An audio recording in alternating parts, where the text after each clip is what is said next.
Logocentrifugal podcast. I am Chance Lunsford. I'm also logocentrifugal. Sometimes I stumble on my words. You can figure out all of that. I'm here today with my special guest, Brendon Marotta. Now, Brendon's a person who I was introduced to from a previous guest on this podcast, John Giuffre, and I was instantly intrigued because John pitched me the idea of having a conversation with you, Brendon, because of your upcoming film, American Circumcision. And interestingly enough, this is a issue that I've had some interest in for some time. And just the opportunity to actually talk about somebody who had spent a lot of time thinking about it and talking to other people seemed like a great opportunity. And I did a little checking into you. Nothing stalker-like or anything, but I visited your website and I saw that you've done a number of other films and they all sounded pretty interesting. And so I'm looking forward to this conversation. And with that, welcome to the Logocentrifugal podcast. And why don't you tell the people a little bit about who you are and what you do? Sure. Thanks for having me on. Like you said, my name is Brendon Marotta, and I did a feature-length documentary called American Circumcision, which explores the modern debate around circumcision and the growing movement that says that men should be able to make their own choices about their bodies. So the film was shot over 6 years and includes interviews with top experts on both sides. And we toured in multiple cities across the country, and you can now watch it everywhere that you watch movies. So Amazon, iTunes, Vimeo, and it's now on Netflix. And there's a million directions we could go talking about this issue. So I'll let you take it from there. Okay. Well, one thing I'm immediately curious about is this is kind of an interesting subject to approach an expert and say, I'm making a film about circumcision. I wonder, did you get any balking or kind of strange looks when you first started this project? Or how did that go? That's an interesting question. It depends who you talk to. So I think the initial reaction from some friends and family was like, why would you want to make a film about that? And if you know anything about the issue, it's infinitely interesting. But part of the challenge is that the way that it's framed in culture is it's sort of represented as a one-time decision that parents make and then never have to think about again. It's just you think about it when the kid's born and that's it. When in reality, it's a permanent change to someone's body. So that decision is going to affect their future sexuality. It's going to reflect their relationship to their body, their relationship to their gender. It's going to affect future romantic relationships they have. And when you really get into it, it even affects things like law and culture and how we perceive people and religion and these larger institutions. And so what interested me in the subject wasn't just the way that it's typically presented in the media of, you know, what are the pros, what are the cons, almost this checklist like you're buying a car or something. But the deeper identity questions of like, what are our values and what do we think is important about what we teach our kids and how we treat them, and how does this relate to gender, how does it affect the psychology of someone later. So when you actually get into the subject, it affects all these identity level questions. And one of the interesting things I'd found when I started working on the film is I would tell people, you know, I was working on a film on circumcision, and inevitably there was some initial shocked reaction from certain people, but then once they got past the initial shock, they had questions. And the other thing that they had was stories. So people would say, you know, I've never told anyone this, but, or you've probably never heard a story like this, but. And they were telling a lot of the same stories, but because this is sort of a cultural taboo, people didn't realize they were telling the same stories. They didn't realize that they weren't the only one who felt that way, and that they weren't the only one who had that thought or that curiosity. So I think this subject is something that actually affects everyone, and that everyone should be aware of. But it is framed by culture as something sort of obscure because that means you don't question it. Because if it happened when you were an adult, you question it, right? Like, let's say you woke up tomorrow and half the shaft skin of your penis was missing just the next morning. You would, like, how long would you spend trying to figure out why that had happened, right? You wouldn't go, well, I don't know, it seems fine. I'm fine with it, you know, and then just move on with your day. You'd spend some time trying to understand why this happened. And if you talk to a friend and the friend said, oh, well, why were you concerned about that? You would wonder what was wrong with your friend. And if they told you, well, what happened to me when I was a defenseless infant and couldn't do anything about it, you would say, what, like, my God, what happened to you? Like, have you ever talked to anyone about this? But because it exists in culture in a very particular frame, we don't look at it that way. And so what's interesting to me isn't just the subject itself, but also the fact that people don't think about it more clearly. And when you do start to think about it, it brings up all those identity level issues. And I think that's the reason people are sometimes afraid to look at it, because, you know, what does it mean if this thing happened to me and it wasn't good for me, or it took away a part of the experience I might have as a man? That's the really scary question, and all the feelings that come with that. But the good news is that when you actually go into those feelings and explore it, you know, it is not as difficult or scary as holding the tension of avoidance, which I think is true of any healing process or anything, right? If you actually are willing to feel your feelings, they're not that bad. It's the tension of trying to avoid your feelings that's the really hard thing. So that's a very long answer as to how people reacted to it. There was a sort of an initial shock, and then there was curiosity, and then there was a lot of vulnerability and admission of things that they maybe hadn't told other people. You know, it's very interesting, and I can tell that you've put a lot of thought and research, and, you know, all these experiences that you've had have informed you deeply about the issue.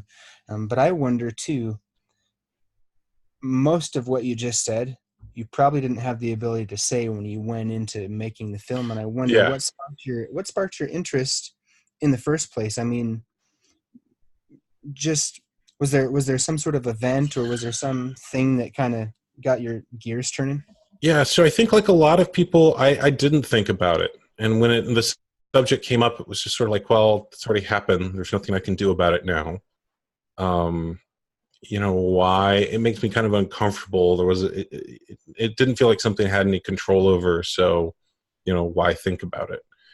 But I was part of a meditation group when I was right before I started the film project, and I was going through a period of a lot of self-development. I was letting go of a lot of old patterns and beliefs that didn't serve me, and I had this experience during meditation where I felt this like really cold sensation in the body. And I had just the word circumcision come to my mind, nothing else around it. Because I'd run across it in this sort of reading I was doing about psychology and how things that have happened to you early in life affect you later on. And like I said, every time it came up, I was just, I'm going to, you know, I don't know what that is. I'm going to avoid that. But in meditation, you have to be present with whatever's in your body, right? You don't, you know, just you sit, you watch your thoughts, and whatever comes up, you just stay with it. So circumcision as a word just literally entered my mind, and I felt this cold sensation in the body, and I felt all my energy drained down to my belt, and it was this really uncomfortable sensation. And I just wondered, like, what was that? You know, clearly some part of my consciousness wants me to look at this. And so I went home and I started researching, and two of the first things I found were that when the procedure was done, and sometimes it's still done this way today, when the procedure was done in the 80s, when I was born, they believed that infants did not feel pain and would do the procedure without anesthesia, which you can imagine cutting into a newborn infant's body with no anesthesia. A lot of activists have told me that just hearing those screams was what made them want to change the issue and want to get people to think differently about circumcision. And I had a friend who had a sort of abandonment when she was an infant and still had abandonment issues because of that. And so I thought, okay, well, if just not being held as a child can cause that much later, what is holding a child down and cutting into its genitals? What must that do? And then the other thing I found was something called foreskin restoration, which is a practice where men take the remaining skin that they have if they're circumcised and slowly stretch it over time to get a covering of that part of the body again. And it doesn't bring back all the nerve endings that are removed in circumcision. It doesn't bring back the complex structures of the foreskin, but it does get some of the function and sensation back. And so that also made a light bulb go off of, well, I've been told my whole life there's nothing you can do about this, but clearly there's something you can do about this and something that people are doing. And one of my interview subjects, in fact, told me that he estimates that 250,000 men are doing foreskin restoration. So, and that number was when I interviewed him, a couple of years ago. It may even be higher now. But both of those things made me think, well, there must be more to this issue than I've been told.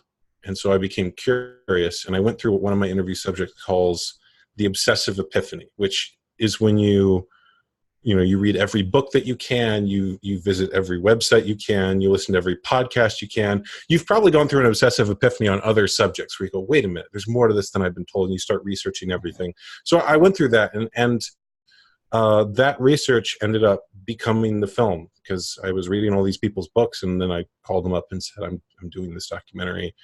I want to interview you. And inevitably they'd say, oh yeah, and while you're here, you know who else you should interview. And so I started getting recommended those interview subjects who might have been a little less well known, but had an interesting story of some kind. And that was kind of the genesis of the film.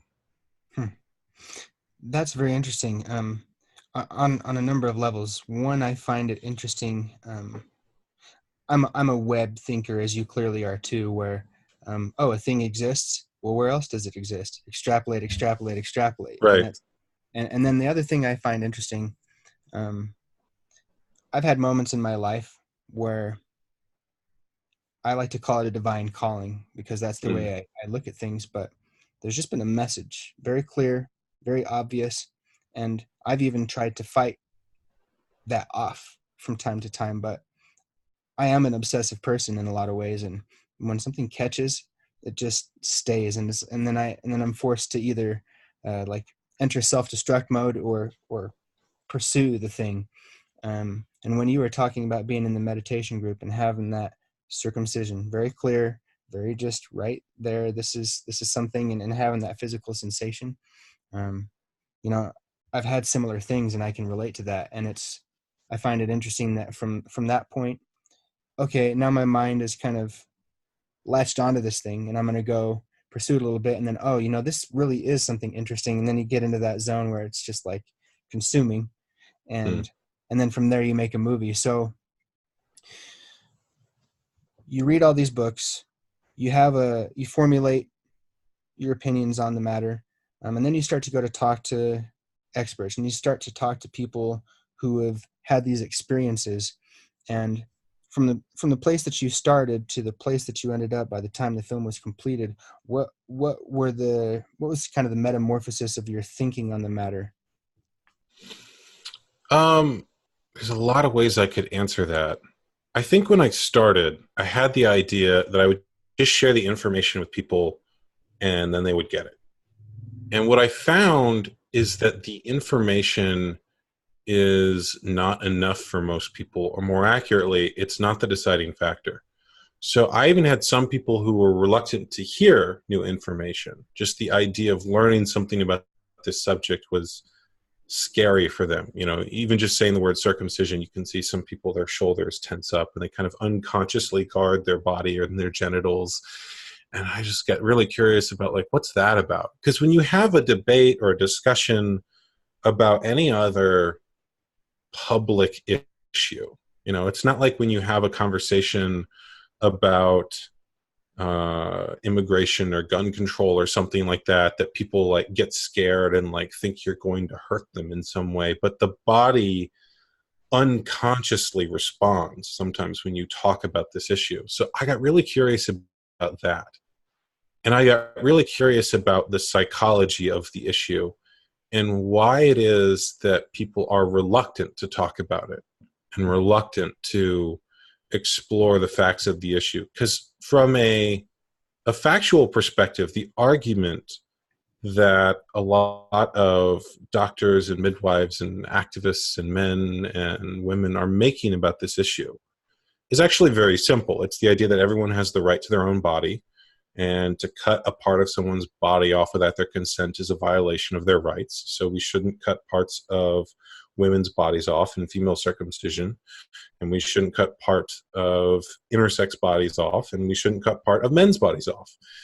And that argument's very simple, but what's interesting and complex is the mental hoops people jump through to avoid hearing that, Mm. to contextualize this particular part of the body and this particular custom as somehow different, as if you were talking about cutting off part of someone's ear or the part of their nose.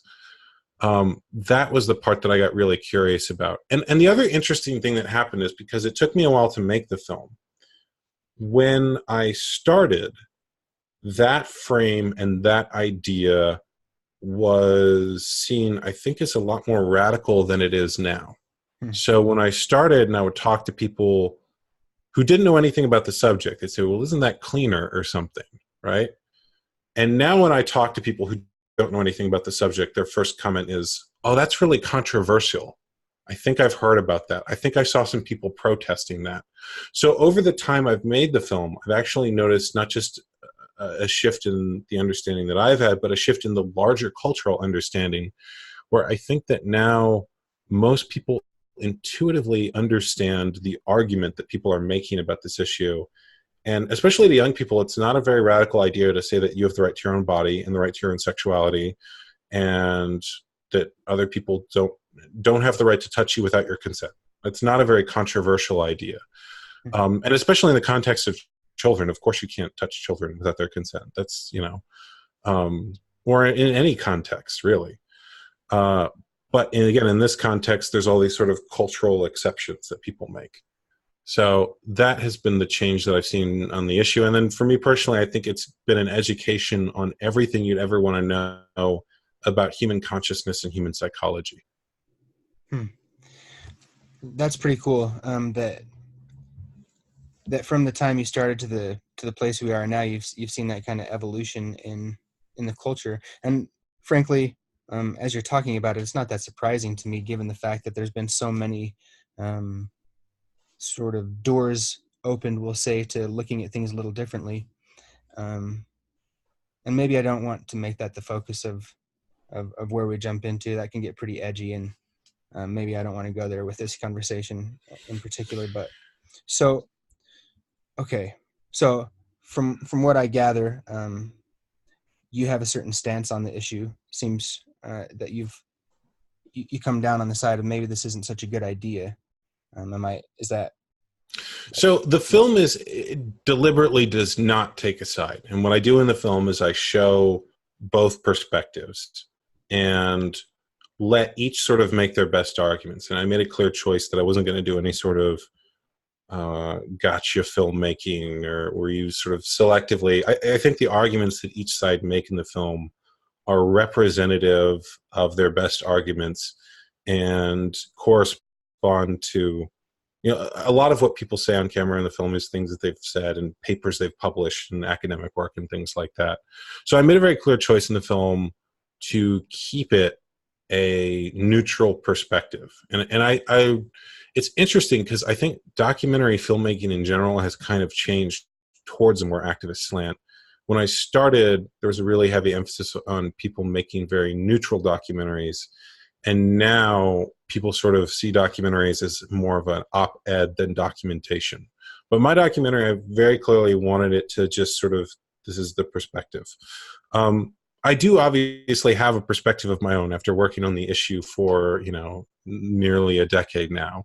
I have developed, yes, some thoughts about it myself. But when I talk about the issue, I tend to focus on the information. And I think the reason I do that is, I could give you my perspective, but my perspective is very much based in my own experiences and my own relationship to the issue. And what I want to do is give people the information so that they can feel their own feelings. So I know there's a lot of activists who, when they talk about this issue, they feel a very deep wound around circumcision. They feel harmed by it. And I think they're completely justified in those feelings. But I also know that if I was to suggest that somehow, you need to feel a certain way, well, I don't know that you have the right to your own feelings, right? And I'm more interested in getting anyone listening to feel their own feelings and become curious about those and giving them permission and space to do that. And I sometimes worry if I if I land my own perspective on that too strongly, that it will feel like a judgment on their feelings if they have something different. So my process around this issue has been a lot of healing work, because I got into it, I became interested in it because I was already doing healing work. I was doing things to let go of old patterns and beliefs that didn't serve me. And it's been a dramatic improvement on my life to go through that process. And I think that this issue too, a lot of people have a fear that if they get into it, or they become conscious of it, or they research it in some way, that it's going to result in them feeling bad all the time. People have that idea about most healing work, that they're going to basically spend all their time being mad at their parents and blaming their parents for all the bad things that happen to them. And my experience of healing work is that you do feel those feelings sometimes, but then you release them and you're done feeling them, and you can actually have a much lighter, happier experience. And this issue too, I feel much more aware of my body because I've researched this. You know, most men, I think, have an idea of sexuality like it feels good on the penis, and they don't realize there's actually different structures to that part of the body. You know, the same way that women have different sensations from the different parts of their body, like the clitoral orgasm and the G-spot are two different things. Men can too, but we remove a lot of those parts, and going into the feeling of those parts might involve also becoming aware of the places where there's scar tissue or there's less comfortable sensations. But you can't numb some sensations out without generally numbing most of them out. It's not like you can only feel the good feelings and numb the bad feelings. You know, if you repress feeling, it's usually universal in what we know about, you know, healing work in human psychology. So my process around this has been doing a lot of personal healing work, and my perspective is that I want a world where people don't have to do healing work. I want a world where their rights and their feelings are respected from an early age, and that what we teach children is that it's okay to be who they are.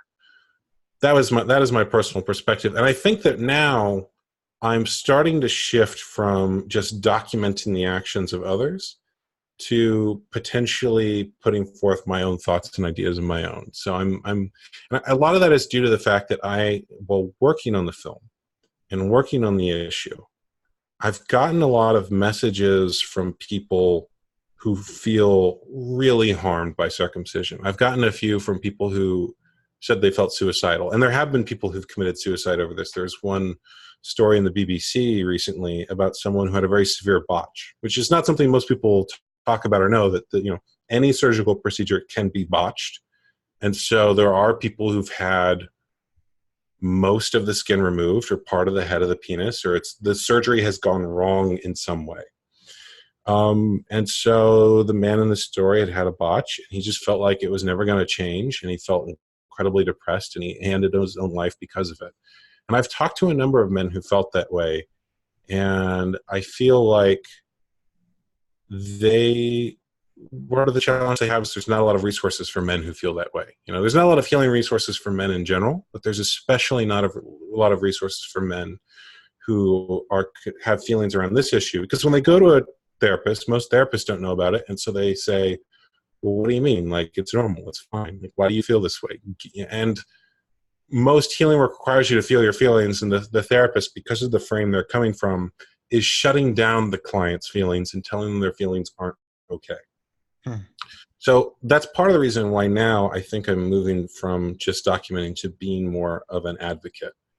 And the film is still something that very neutrally presents both sides, but the film is not the last thing I'm going to do. I'm starting to explore some other projects now, and so that may involve putting forth some of my own ideas and thoughts. And plus, I've got, thinking about something for several years. I've developed a few of those, so I think it's time to start putting them out.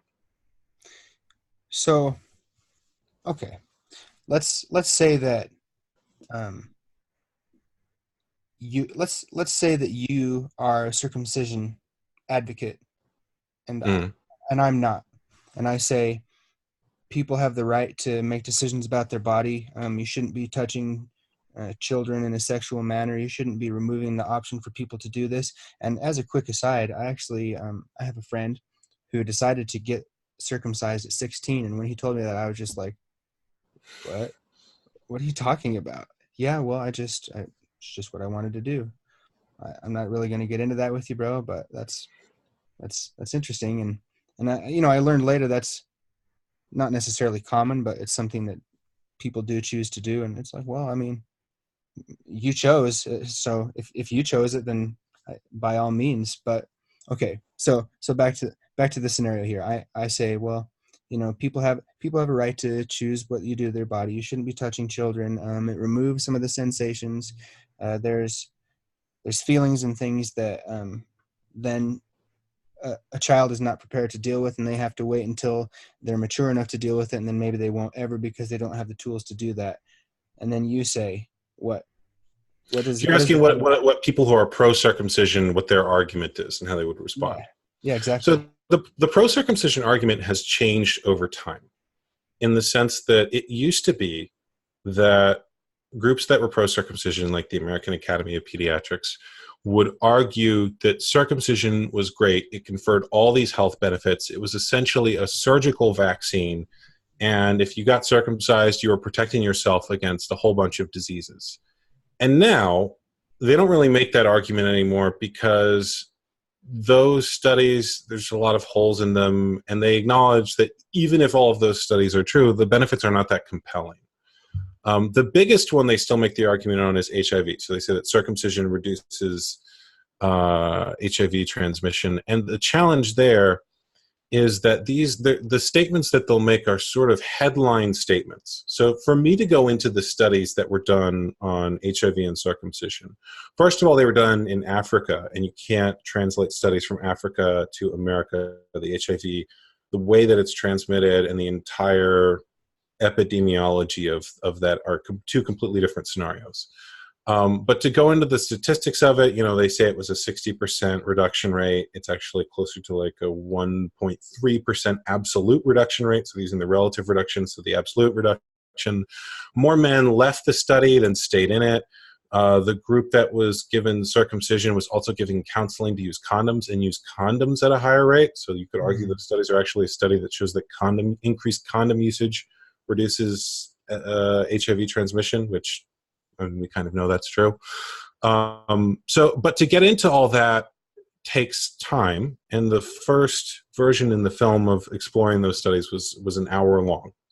So I could spend an hour just breaking down those studies, but the headline reduces HIV. You can put that up and immediately move on to the next argument, and it takes a while to break that down. And that's part of the challenge of the pro-circumcision side, is it's a lot of one-liners like that don't make a lot of sense when you break them down, and are kind of internally contradictory. So they'll say it has these medical benefits, but then they'll also say, well, it looks better, it's cleaner, he should match his father. That's got nothing to do with medicine. Those are cultural things, right? And then you start breaking those down. He should look like his father. Why? Like, do you remember comparing body parts with your father? Is this a thing that sons want? I mean, that's sort of absurd. And I think the reason that excuse me, I think the reason that argument or that statement has been memed through the culture is that there is a compulsion on fathers to have their sons look like them, because you want your son to share the genetic material that you do, right? You want him to actually be your son. So that statement is almost like a very subtle comment from the doctor, like, you don't want to be a cuck, do you? You don't want it to actually not be your child. But of course he's your child, right? If he looks like, like that is not the body part that you need to be comparing. So it's very weird when you actually like break down those statements, but you notice they'll throw out like 5 or 6 of them, one after the other. It's a debate tactic I've heard called a gish gallop, which is when you just throw out a whole bunch of statements that would take a really long time to break down. So if I was to give you the overarching theme of their argument, it is this idea of parental choice. That parents make choices for their children all the time. They choose what school to go to. They choose, how they're going to spend their time, and that this is just another parental choice, and that essentially parents have the right to make decisions about their children. That would be the overarching argument, and it's the one that you see sort of most commonly. Now, the reason that parents make that choice is almost irrelevant in the argument, right? They might make it because of these medical reasons, but they also might make it for cultural reasons that have no scientific or medical basis at all. They might make it for religious reasons. There's no peer-reviewed study showing that an ancient deity wants you to cut off part of your genitals. But that's what, when you get into each argument, that's, the medical argument is really contradictory to the religious argument. But the only overarching thing is, well, we get to do what we want to our children. This idea that parents somehow own their children, which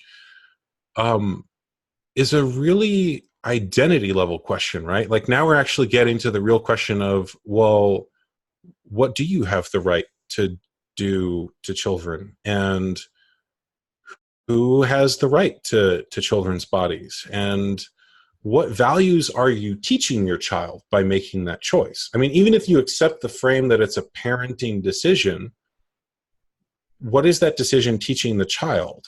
One of the people who appears in my film talks about how, we teach men and boys that you need to use words and not violence, and that it's not okay to hurt someone else. But then in the first experience of their life, we teach them that if you're bigger and stronger than someone else, you get to do what you want to their body.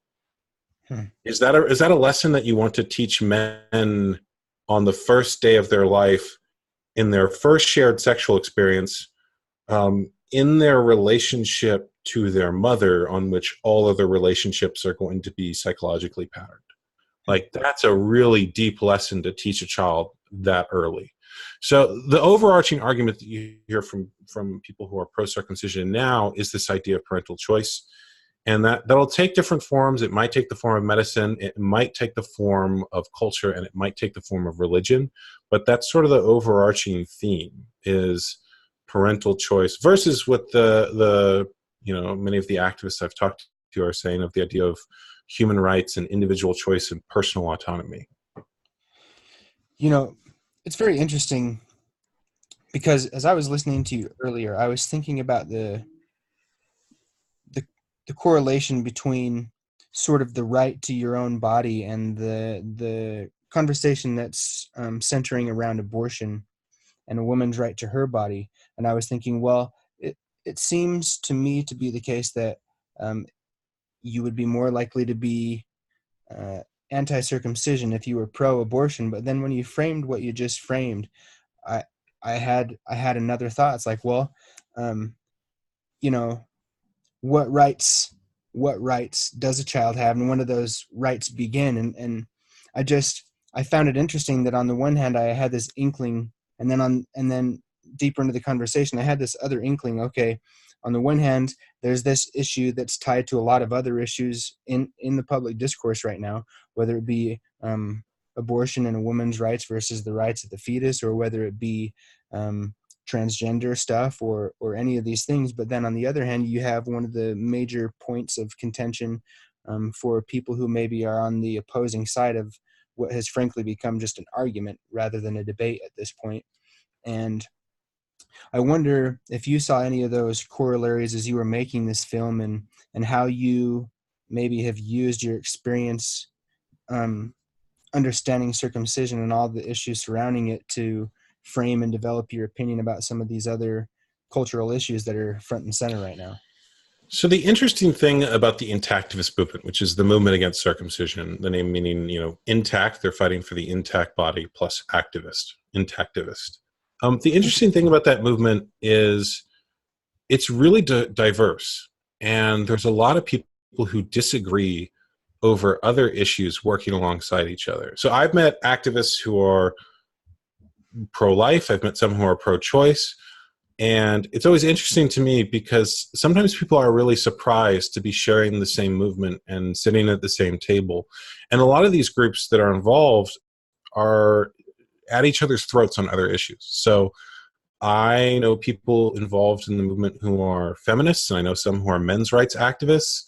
I know some who lean very much to the right and some who lean very much to the left. And I have been invited to speak at events and on podcasts of people of like every spectrum. And I think part of that is because everyone has an interest in children growing up safe and happy and healthy. Mm. Everyone has, human rights is a concern, and how we treat children is a concern for every group of people. And there isn't really one cultural tribe that owns this issue. And often you're very surprised by who does come forth to take a stand on it and who does care about it. So I don't know that I could say that there's any one correlation, as much as that there's certain correlations with certain groups. So for example, I know there's a lot of people involved in the movement who are very adamantly vegan and involved in animal rights. And they, because they understand if society, their perspective is, if society regularly mistreats animals, well, the idea that we might regularly mistreat other people in other ways is not a huge shock to them. And there's a really strong group of men's rights activists. There's a really strong group of what you might call like red pill aware men. And there's a really strong group of social justice activists. There's actually like, I had a friend who was at an Antifa event of all places and brought this issue up, and there was like a huge agreement from them. So it's very strange because you have these groups that are completely opposed on other cultural issues and on other political issues who agree on this. And I think part of the challenge is that a lot of them don't realize that this is a thing that you could do activism on. This is a thing you could create change around. And it would actually be very simple if people are willing to commit the time and energy to it the way that they do other cultural issues and other political issues. There's a lot of political issues that might require some deep thinking or complex cultural or technological changes, whereas this one's actually very simple. Like, just don't cut parts of children off. The end. That's the thing we have to accomplish. There's significant cultural forces and institutions that want to continue the practice, but the solution as far as changing the issue is actually very simple, and one that people could take action on an individual basis. That's interesting. One thing that occurred to me while I was just listening to you talk is maybe circling back to an earlier theme and expanding on it a little bit, because, okay, almost everybody agrees that you shouldn't be forcing children to do things. You shouldn't be hurting children. And I wonder, but then the counter argument is that, this is maybe what we think is best, and it's a parent's right to choose. And I wonder, as you've gone along, and maybe your own perspective or perspectives you've encountered, does the argument that there's a lot of arguments out there, let's do it this way. There's a lot of arguments out there that might suggest that it would be okay for you to force somebody else to do something, that whether it be you should think a certain way or you shouldn't think a certain way, or you should act a certain way or you shouldn't act a certain way. But from what you're saying, it sounds like more and more people are coming to the realization or the opinion that you shouldn't force a child to go through this. You shouldn't place them in a position where they're going to have to deal with this and let the cards fall where they may. And where does that opinion end? Like, where do you encounter the limits of that sort of, I don't want to force people to deal with things, or I don't want to take away their freedom to deal with things, or I don't want to wound them emotionally, or what are kind of the limits of that? Because as you talked about, okay, there's Antifa people, there's red pill people, there's men's rights, there's feminists, and each one of those groups, they have the areas where maybe we want maximum freedom on this issue, but then maybe we want maximum control on this issue. We want to be able to choose here, but we don't want to be able to choose here. And I wonder kind of what your sense of maybe just generally where people's limits are on those things, having dealt with all of this. So you're asking about the broader cultural questions about where does personal autonomy end, right? You're asking the broader philosophical question. I'm yes, and also maybe what your experiences of how that varies between the different groups who have all rallied around this issue, and why in particular maybe this issue seems to be unifying, and maybe what we could pull principles wise from this issue to maybe inform us about how to gather around other issues with greater cohesion. So one of the things that one of my interview subjects, Marilyn Milos, who helped found the organization NoCirc and was instrumental in founding the Intactivist movement, one of the things that she says is that my freedom ends where your body begins, meaning I have the freedom to do what I want in the world, but I don't have the freedom to cross the barrier of your body and do something to your body. And I think circumcision is unique in that it is a permanent alteration. It is not something that you can undo. There's people who've talked about using, for example, regenerative medicine to grow that part of the body back and are doing research around that. But right now, it's not something you can undo. And it is something that the research shows causes a significant psychological change. So the pain does have a lasting effect in changing behavior. That's been studied. You can look up the Anand and Hickey studies around pain and the Taddeo studies around pain if you're interested in that. And it removes the most sensitive, the most nerve-laden part of a man's body. So you can look up the Sorrell study and what is it? I believe it's the Ridge Band study by John Taylor, if you're curious about that.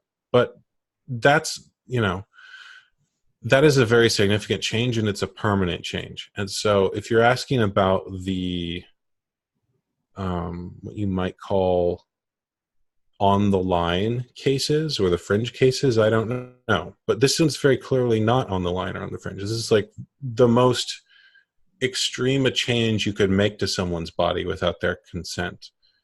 And I think the challenge for as far as activism isn't just getting people to agree. It's mobilizing those people into meaningful cultural change and action. And part of the challenge that I think the movement around this issue has is that many of the people who are drawn to it are not first and foremost activists. They're not people who chose media or community organizing or politics as a first calling. They're people who were men and just discovered how this issue had affected them, or women who understood what had happened to their partners, or people who became mothers and fathers and had to think about this question. And there are a lot of doctors and midwives and birth professionals who encountered this in their work and didn't want to participate in it or perpetuate it. And so I think the challenge is finding a way to organize all of those feelings and those people into meaningful political change. And activism is actually a skill. When you see a protest and there's hundreds of thousands of people there, they didn't get there by accident. Someone formed an organization. They got the email or phone number or contact information for all the people who showed up at that protest. They created an organization and a network to publicize it. And they also decided that protest was the most effective strategy, as opposed to, say, writing a legislator or donating money towards something or putting pressure on a private organization. And so that's another larger question that I think is challenging for this issue, is finding a way to create that meaningful change. But the good news is there's a lot of things that people can do on a small level and acting locally. Every town that you're in has a birth fair or a men's group or something that this information is relevant to, and a group of people that you could organize. And even if you just got a couple people in your town to get together and meet and see if there's something you could do, I think that you will find meaningful change that you can do. And it's something that, I wish there were more resources on, and there are a lot of organizations you could find and join, and I'm working to make that process easier. But right now, I think the best thing for people to do would be to find others who also care about this issue and see if they can bring their talents to it. Okay. Hopefully, I know that may not have answered the larger philosophical question you were asking, but I was you're kind also of asking about what people could do. stumbling around a vague sense of where I was going. So that's great. And I was just going to comment. We've kind of taken it a little bit far out there and maybe reached the extent of how far we can get to as far as kind of getting out there like that. And maybe I want to bring it back more concretely.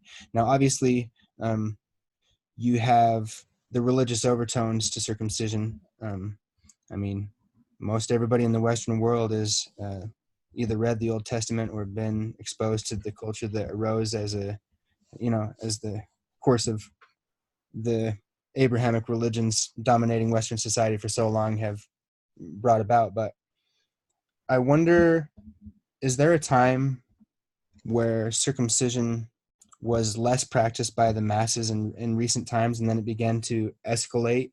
It didn't start as circumcision did not start as a medical practice in the West until the late 1800s. So prior to that, most of the world did not practice it. All of Christian Europe certainly would not have practiced it. In fact, they still don't practice it in Europe. Circumcision is really only practiced in America, and as a secular medicalized routine procedure on infants. It's practiced in Islam and certain African societies and in Judaism. But in Islam, it's done when the child is older. It's done like as a coming of age ritual, usually around when the child is 6. And so most of the history of the West does not involve circumcision. So circumcision began as a medical practice in Victorian England as a cure for masturbation.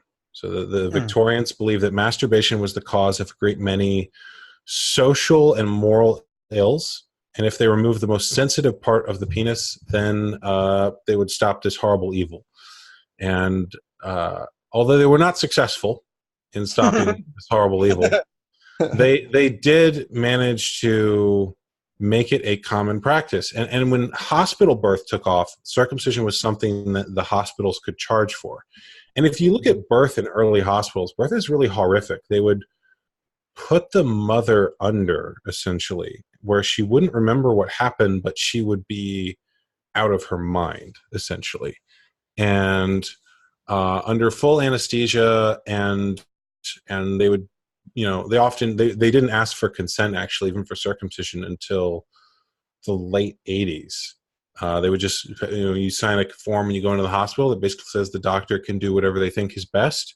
And it was a blanket consent form for anything they wanted to do during birth. And it was not a very healthy practice, early birth in hospitals, but it was very well marketed.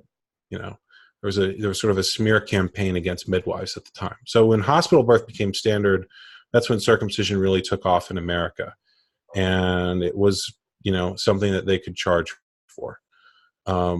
So most of Western history does not involve circumcision. And in fact, a lot of people have the idea that Christianity involves circumcision, which it doesn't. The Apostle Paul in the New Testament is very clear. He calls circumcision an abomination and says it's not required for your faith in Christ.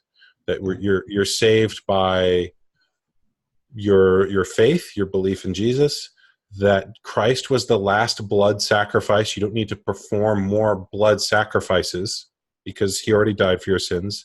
And in fact, there's an argument to be made that circumcision is blasphemous for Christians, because if you perform a blood sacrifice, you're essentially saying, Christ didn't die for me, I still need to keep the law.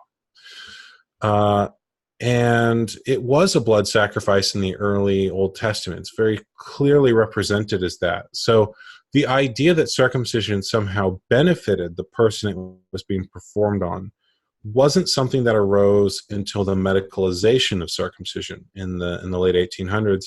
And even then, they were very clear that they were harming the child sexually, they were removing sensation, but they framed this as a good thing because they saw sexuality as bad and harmful, and too much pleasure was somehow unhealthy. And it wasn't until the 60s and 70s and the sexual revolution that this idea arose, well, circumcision doesn't affect sexuality at all. And that marketing and argument began when most of the arguments prior, including the medical literature, said exactly the opposite. And it was marketed as the opposite. So it wasn't until later that there was this idea that arose, well, it doesn't affect sexuality at all. It's totally fine. And most of the history of circumcision involves the opposite. In fact, if you look at a lot of what rabbis wrote about, for example, Moses Maimonides, he said the purpose of it was to remove sexuality so that the man could contemplate God more. He wouldn't be distracted by all this lust. So the practice of circumcision for most of its history has been very different than the way that it's framed now. Now, people still, when you bring up the subject in a modern context, they'll say, well, what about religious circumcision? I mean, people have the right to practice their religion. And people do have the right to practice their religion, but they don't have the right to practice their religion on other people's bodies. So if you were a Christian, you couldn't tattoo a cross on your child's forehead because he has the right to his own body. And you're not allowed to do things that might be harmful or permanent to a child in the name of your religion. Even for example, I think it's Jehovah's Witnesses who, I may be getting this wrong, who they don't do blood transfusions. They see that as a bad thing. And there have been court cases where they ruled that the well-being of the child was more important than the parental choice of the parents. They said, we have to give this life-saving treatment to a child. You're not allowed to refuse treatment for your child because of your religion. And we also frame female circumcision the same way. So a Muslim person cannot circumcise their daughter for their religious preference or their religious reason, but circumcision for Judaism sort of occupies a different space. And I think a lot of that is because people see the Jewish people as having been unfairly persecuted, and the idea of making a law or enforcing a law that would specifically limit one of their customs is seen as unfair or in some way unfairly targeting them.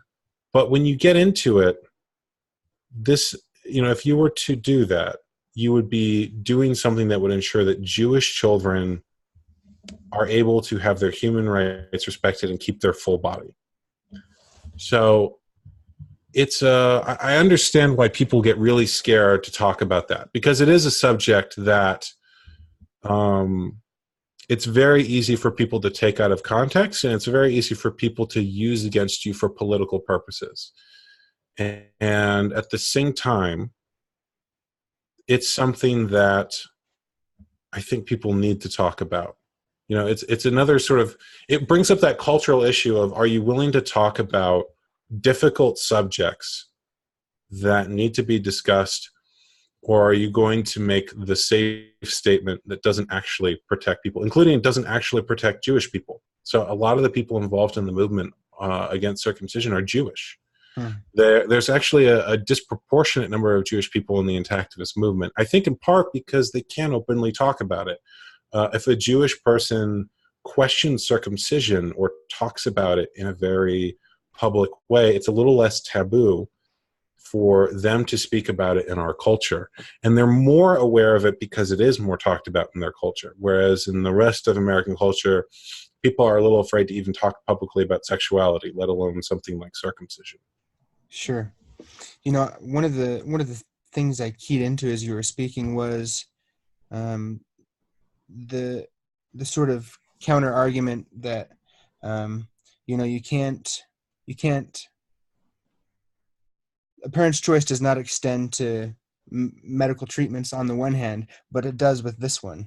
And like you talked about, that weird little space and maybe the financial incentives and the puritanical incentives that maybe gave rise to it in the United States initially, and then you add in the religious component and the Jewish component, and being a little bit like hesitant to even delve into the issue.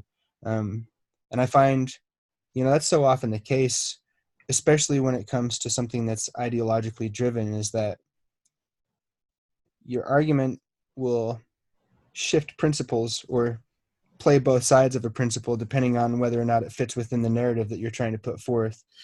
Yeah, I wrote an article about this, specifically looking at the different medical arguments and the arguments that medical organizations are making around vaccines versus circumcision. So there's a big debate happening around vaccines, and a lot of the people who I follow who are involved in organizations that are active on the circumcision debate are posting a lot about vaccines now. And what I find really interesting, because there's a large movement of people who see vaccines as harmful and don't want to vaccinate their children. And there's a large group of medical organizations that feel like vaccines are so beneficial they should be mandatory.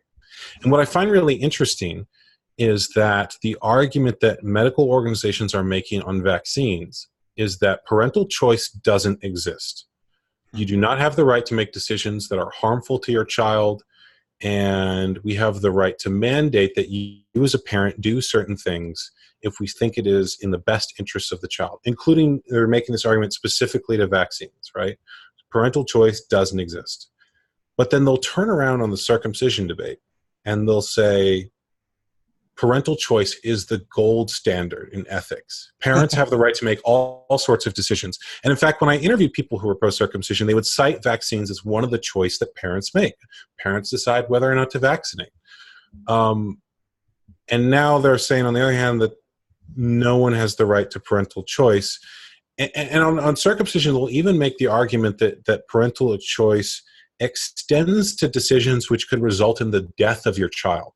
So there are children who die due to botched circumcisions, who literally bleed out during the procedure. There are children who scream so loud during it that their lungs burst. And there's a very real, significant botch rate. And some of those botches aren't recorded because they're not discovered until later, until the man's an adult and he's sexually active.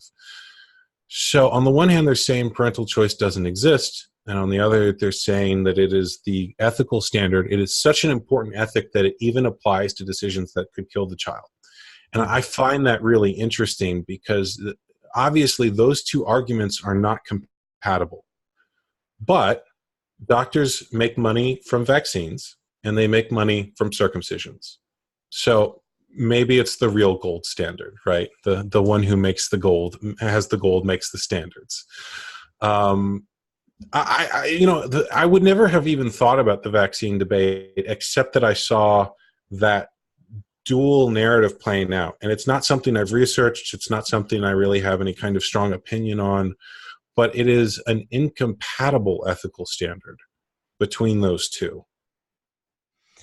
One of the things I say with regularity is that if you have more than one set of rules, you don't have rules. And if you don't have rules, then it's pretty clear the things that are governing you, and it's usually money and power.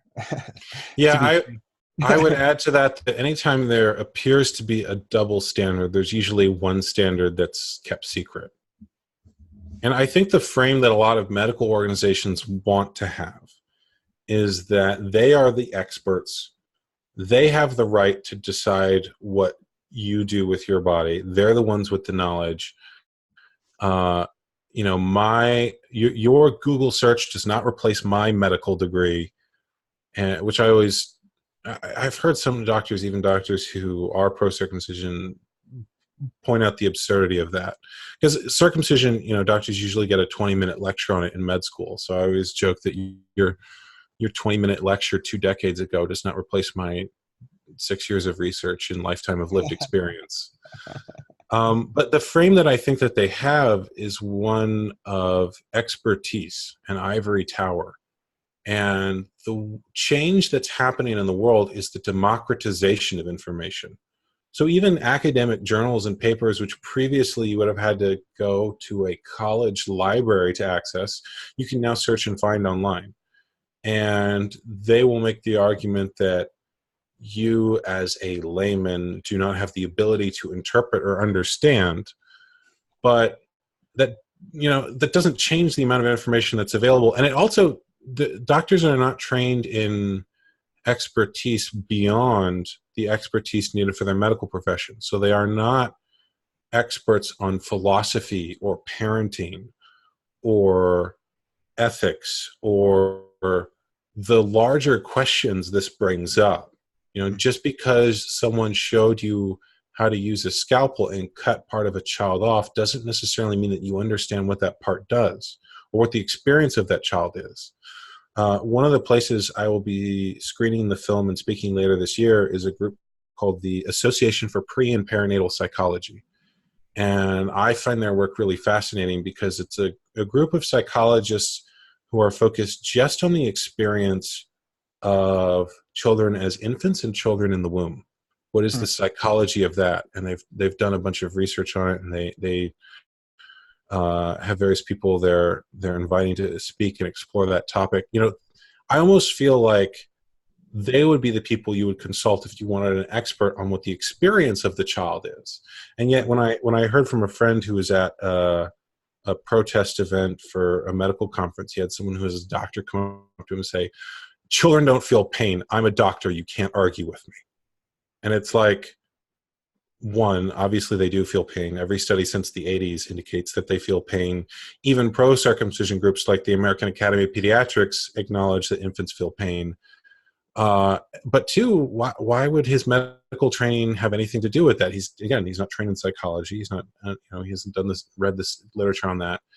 And it kind of shocks me that people will use the expertise they have or the cultural authority they have as a doctor to make claims that have nothing to do with science or medicine. The idea and the argument that is being pushed on circumcision now is parental choice, which has nothing to do with medicine. It's that the argument is that you, the layman, the parent, the person who is completely in shock because you just became a dad or a mother and has no idea what your life is going to be like now that this monumental change has occurred, you have the ability to make these choices.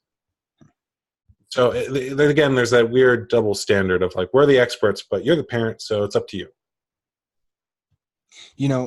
I have 3 kids and they're daughters, but I have a nephew, and I talked to my brother-in-law about this because, just to be frank, I'm uncircumcised. I know people get weird about talking about it sometimes, but I don't care. I can make all the jokes in the world about it, but I'll save it. This is a more cordial conversation than that. And I said, so, what are your thoughts on this? Because, obviously it's causing pain to the baby, and there's these things. And he said, well, to be honest, the doctor just kind of said, I didn't really talk about it. Like, I saw that they were going to do it, and they just did it, and then it was done, and I didn't really think about it. I'm circumcised. I didn't, and I just sat back and kind of thought about it. I didn't want to argue with him about it. It's his son and everything, and however I feel, he's going to have to. He's raising his son and everything like that, and I didn't necessarily want to push on an issue like that because, like you've talked about so much, it is a permanent thing, and what am I going to make somebody I love feel bad for a thing that they didn't necessarily even think about and then was just done? But the point I'm trying to raise is that it's not even really a conversation a lot of times. You might not even, they might just casually ask, I'm going to circumcise you, good? Or you might even frankly not be asked. You talked about a carte blanche, just I'm going to do this, whatever the doctor says, and maybe that's not the case now, but even so, my experience knowing people who are parents of sons is it's frankly not even a conversation or something that is presented as an option. It's just, we're going to circumcise now. Yeah. And maybe you say something about it, maybe you don't. But it would seem to me to be the case that could be one of the easiest leverage points in making a shift in it, is just, you have to ask and make it an obvious question. Would you like this to be done or not? Yeah. Well, legally they are required now to get a consent form, but they often don't get what's known as informed consent. And I want to come back to that in a moment, but you use the term uncircumcised, and I want to update your language a little bit, because you wouldn't call a woman unmastected. mastectomied, right? If That's she actually has her natural body. So that's part of the reason a lot of the activists involved use the term intact, because, you know, you wouldn't say someone, like, you're a lot of things, like you're probably, you know, unnose jobbed and eye removed, and I don't know what the medical term for that is, but you know, you're on a lot of things. So how would you describe it? Well, whole, natural, intact. And part of what people do with language is they normalize circumcision by describing the norm as circumcised and then the abnormal as uncircumcised, as if circumcision is the default. And it's one of the ways in which I think language really traps people. It's a way, you know, it's a very small change, but it's an important change. But back to the question of informed consent.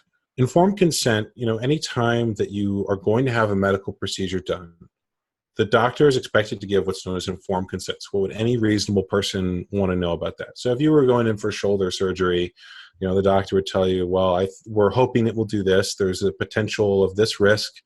This is what could go wrong. This is what we hope the outcome will be. This is what the recovery time of the surgery will be. You know, anything you'd want to know, right? They'd have a conversation. They'd answer all the questions. On circumcision, they just say, would you like your child circumcised? And that's it. You know, all the information we've talked about is not presented. All the information in my documentary is not presented. They won't talk about what method they're using, or if they're using anesthesia, or what the impact of it would be. They won't, you know, they don't often talk about the risk of complication, or the fact that your child, a lot of the parents who've had botches or death, you know, the doctor comes back and says there was a complication. They're like, what do you mean? They don't even think of it as a surgery. It's just like this thing you have to get done. People don't even see the child yet as a full person that this is happening to.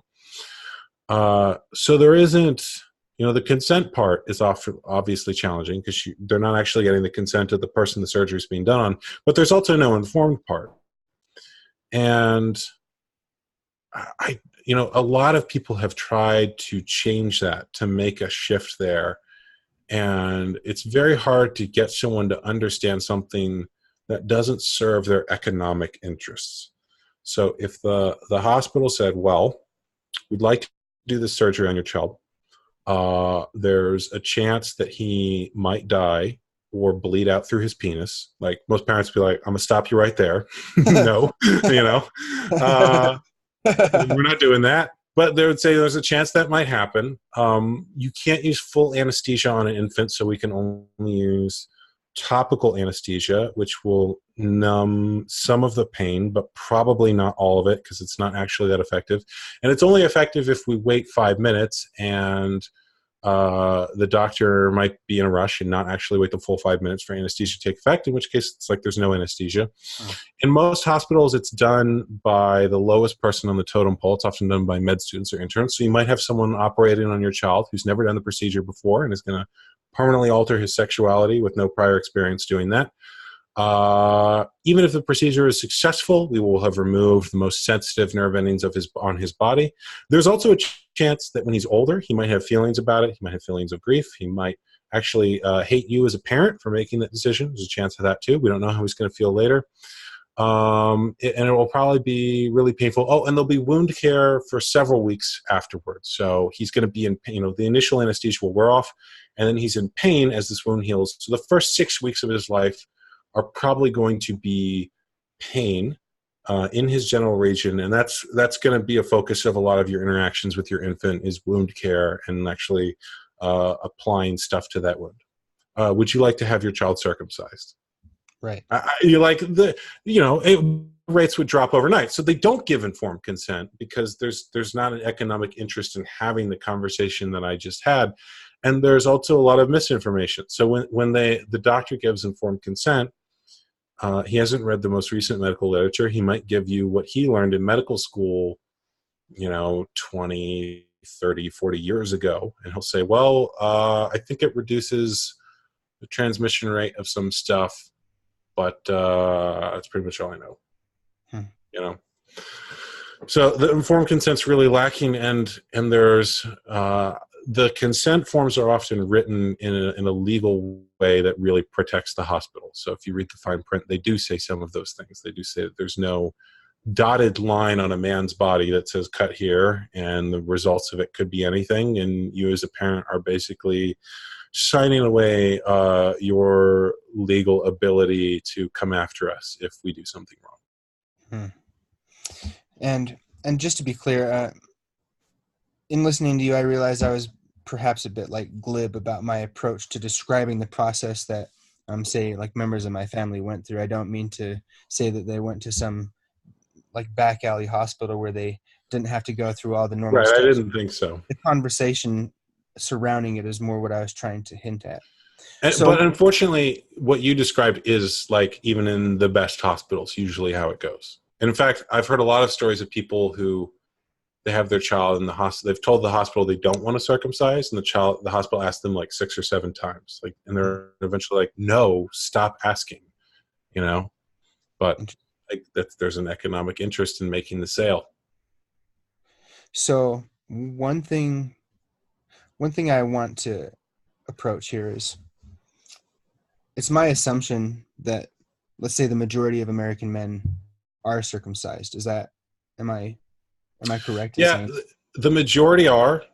The infant circumcision rate now is closer to 50% and dropping. Okay. So that is changing very rapidly over time. So the but the majority of adult men, yes, absolutely. So we have a majority of men in the United States right now are circumcised, and the majority of them aren't going to be listening to this podcast, but the ones who are listening, the chances are they're going to be among the circumcised males in this country. And obviously we've talked about some of the psychological components, although we haven't gone that deep into it. But one of the things that's they're going to confront if they listen to this podcast is, well, hey, I'm circumcised. And maybe I didn't know all this stuff before. Maybe I hadn't really thought about it that deeply because I've never listened to more than an hour of somebody talking about circumcision. So what am I supposed to do with that? And I'm wondering, because you've dealt with a lot of this, what are some of the steps or ideas or maybe avenues that you would suggest to anybody who listens to this conversation and finds themselves feeling uncomfortable with maybe the feelings or thoughts they're having around the issue? Be with the discomfort. I think the most important thing you can do with any feeling that arises is to be present with it without judgment and just feel it. And even the feeling of, I don't like what that guy's saying, like, fuck him, I don't want to hear that, I don't like that, just be present with that. Whatever, every healing practice I've ever studied and every meditation practice I've ever studied begins with being present with what is, just being present with that feeling. And different practices might have you go somewhere different from there, but they all begin with being present with the feeling. And I think the first step of any process or any activity is to be present with what is. Now, once you're present with it, there's different places you can go from there. You could do various types of healing work to shift that feeling. So the people who I have talked to who've done healing work around this have found that what you might call somatic therapies that get into the body, are really effective. And trance-based therapies that bypass the conscious mind to go into the deep mind. And I'm working on some stuff that will hopefully make finding healers that people can work with a little bit easier, but I'm not there yet on that. So you can do healing work around it and shift those feelings. You can also shift things physically. So there are, like I mentioned, there's something called foreskin restoration. A lot of the men who do that because it just increases sexual sensation. So one of the stories that one of the men I interviewed told me, he makes restoration devices, things that people use to stretch that skin. And the principle is very simple. Like the same way someone puts a gauge in their ear and expands it, you can just lightly put tension on that skin and it will grow over time. And it's a process that takes a long time. It takes anywhere between 6 months and 6 years, but it's usually multiple years for people because you put a little tension. It's the same principle you use when you build muscle, right? You lift weights in the gym and you put tension on the muscles and the muscle grows bigger, right? So you can do the same thing with the remaining skin, and the people who've done that report that it increases sexual sensation dramatically. One story I heard was about a man who literally could not finish in his wife and conceive a child. He had so little sensation and was able to after doing restoration.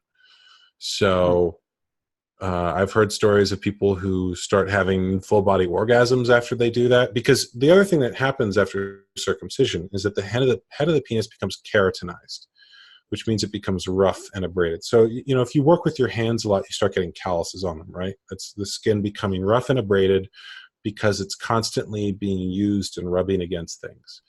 And the head of the penis is meant to be an internal organ. It's meant to be covered. It's meant to have the foreskin over it. And when you remove that covering, it starts rubbing and abrading against whatever you're wearing, against the inside of your pants. And over time, it becomes less sensitive because it has to, the same way if you get big calluses on your hands from working with them, there's a little less sensation there. It's a little rougher. Sure. And so when you cover that part of the body again, that keratinization, that callousness goes away. And the sensation there increases. And you could, by the way, if you're interested in testing this and you're someone who's circumcised, try covering that part of the body consistently for 2 to 3 weeks. Like, just wear a condom consistently for that time so that it's always covered. And you may find that keratinization goes away. I know one of the people who I talked to about this issue a while ago told me that that's how he got into it. He thought all the stuff that these, people talking about circumcision was saying was ridiculous, and he was going to prove them wrong. So he did that experiment, and he was like, oh, wow, actually, it's really different. So you can recover some of the physical sensation. At present, you can't get it all back. There's a group called Forgen that's trying to use regenerative medicine to grow that part of the body back. They're a startup company that's focused on biotech, and they're very specifically interested in looking at that. But, they're doing original research, and it could take multiple years for them to accomplish that. So the other thing I've heard from a lot of men who do the physical restoration is that actually physically taking charge of their body in that way shifts their feelings a lot. So they're not powerless anymore. It's not something that happened that they can't do anything. It's something they can do something about, right? So you can shift the feelings, you can shift your body. And the third thing I've heard from a lot of people is that doing activism or talking publicly about this issue has been very healing to them, because that also changes the feeling of powerlessness, right? If you can talk to someone else and change their situation or make sure it doesn't happen to others, a lot of men have said they find that very empowering. And so creating change around the issue in some way. For me, I had a lot of grief when I first learned about the issue, and my method of working on it was through the film. So I felt like, I've wanted to make films since I was 14. It's something that I was doing professionally before I learned about the issue. And that is the way that I moved the energy that I had. And at present, I'm in a different place. So I don't feel about this remotely the same way that I did when I started. And I think that that's important to talk about too, because if you have, when you hear about this issue, feelings coming up, feelings of anger or grief or discomfort or like avoidance, just not wanting to hear about this, just being uncomfortable with it, know that if you stay with those feelings and you move them in some way, they will change. I think anytime there's a negative feeling that arises, there's a fear that it's always going to feel this way, because the part of you that feels that often, especially when you're talking about something that's a really early feeling, comes from something that happened when you were pre-verbal, before you had the context to create a narrative around it or process it. There's sometimes a feeling that it's always going to feel this way, or that if you go into it, it's going to be endless. And it's actually not. It does require being present with it, without limitation on that. You're not really being present with a feeling or a person if you say, all right, you have the right to feel this way, but like, get over it. I got things to do. We need you to change this big emotional feeling in like the next 5 minutes. We got, You have to actually be present with it, and not put a limitation on what that feeling is allowed to be or how long it's allowed to last. But ironically, that level of acceptance is actually what causes it to change. Hmm. So, yeah, that's a long bit about the healing work, and it's something that we could probably do a whole film or podcast on, but that's the short version.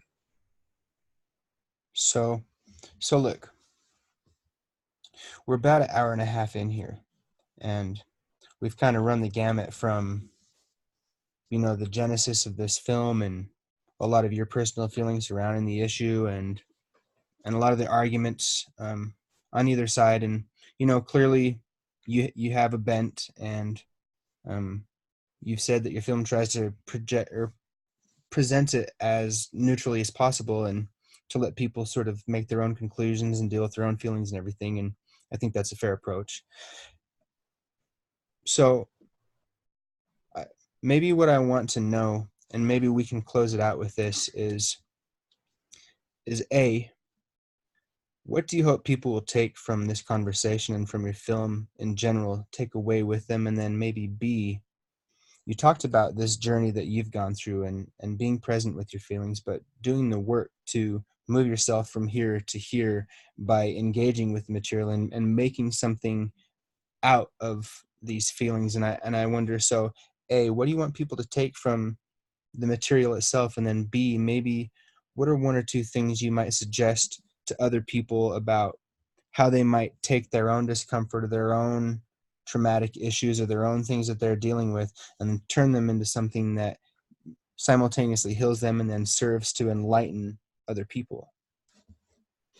So my hope for anyone who sees this or the film is that it gives them permission to be with uncomfortable feelings or sensations they might have around the issue, and that it makes this issue a little less uncomfortable to talk about and actually normal to talk about.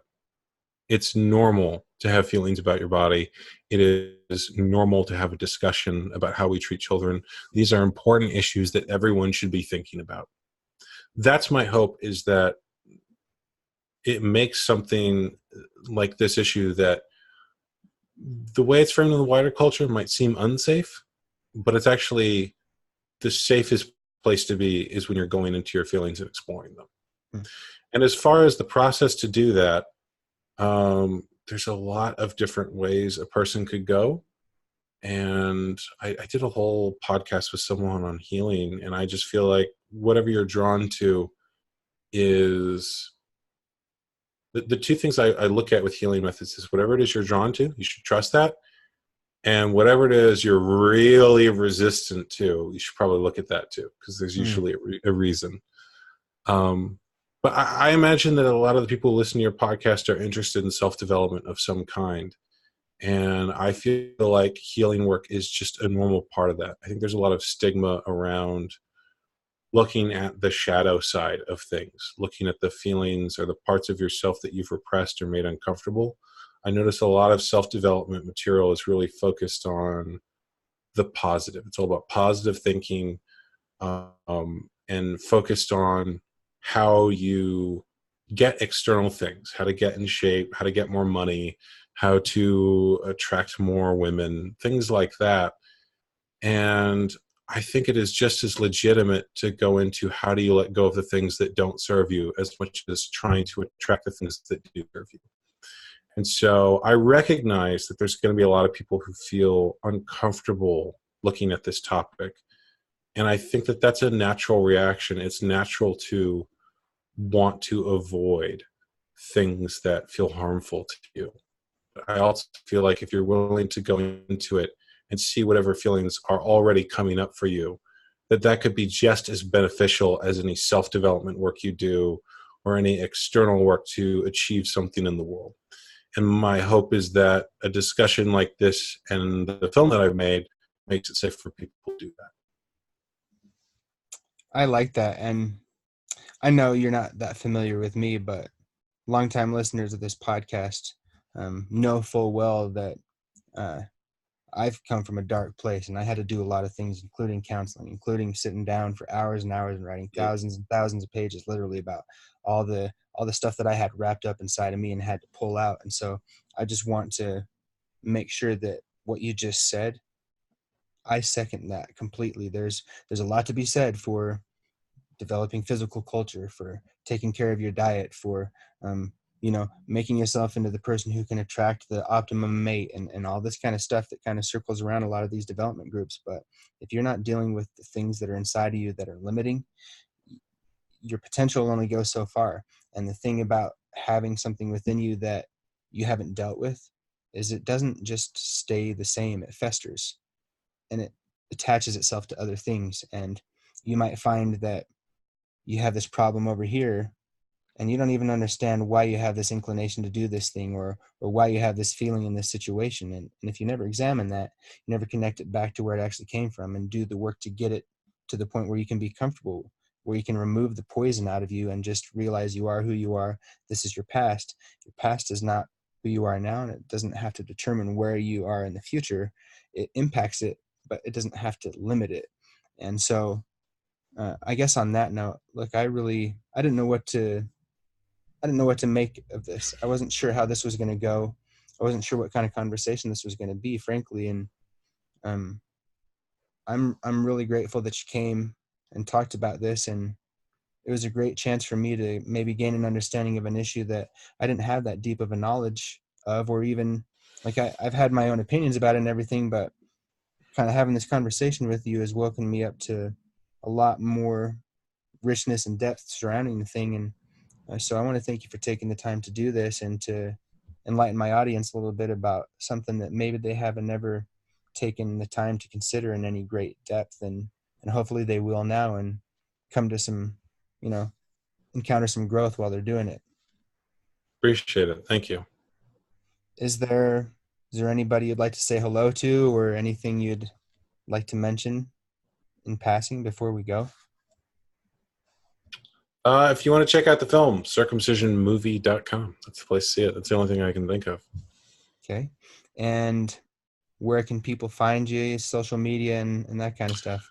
So BrendonMarotta.com, and you can find me on almost every social network at bdmarotta.com.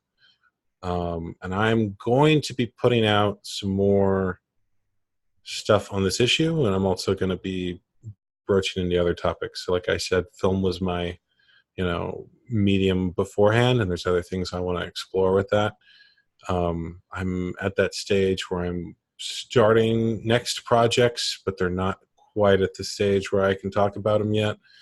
So if you want to see them, they will be there. And I'm also going to try to create some stuff that makes it easier for people to get into this issue and to find others who care about the things that they care about. So that's what the future holds. But at BD Marotta. Very cool. Well, once again, thank you very much for coming on. This has been the Logocentrifugal podcast. I'm Chance Lunsford. He's Brendon Marotta, and we are out.